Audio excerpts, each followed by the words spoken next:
এবার আমার দাদু মরে গেছে। শুনে বাচ্চা নকশা মারার জায়গা পাইছ নাকি? দাদু তো বলে সে কবে মরে গেছে, এখনো বলে কান্না মারাচ্ছ? আমার দাদু বলে খুব ভালো ছিল জানিস। আচ্ছা আচ্ছা ঠিক আছে, কান্না করিস না। এবার কিচ্ছু ঠিক নেই। দাদু ওরা আমার কাছে একটু বাংলা খেতে চেয়েছিল, আমি ওরা খাওয়াতে পারিনি। ধুর ভোদা, বাড়িতে অনুপে কান্নাকাটি করছিস, তোর কান্নাকাটি শুনে তো দাদু চলে না আসে। এবার আমার দাদুকে ধরে এনে দে, আমার দাদুকে ধরে এনে দে না। ধরবো দাদু, দাদুকে কি বাসি এনে দেবো নাকি? দাদু তুমি কোথায়? দাদু তোমাকে ছাড়া আমি খুব কষ্টে আছি দাদু। এই বুকে কি ভেবেছো তুমি খাবে দেখিস? দাদু দাদু তুমি ফিরে এসো দাদু। কি জ্বালা রে বাড়া, আমার দাদু। আজ মনে আর মালকা হলো না রে।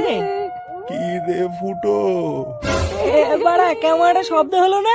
হ্যাঁ রে, আমিও পেয়েছি। এই বুকে যেটা ফুটো বলে আওয়াজটা করেছে। কিসের আওয়াজ বাড়া? এবারে আমার না কেমন যেন একটা লাগছে বুঝলি।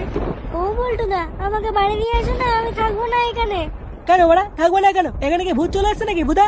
শুনে বাচ্চাগুলো মাল খেতে সব বালচাল নাটক চুদাচ্ছে, বালগুলো সব নাটক চুদানোর জায়গা পায় না। বল্টু একটু মাল দেখাই।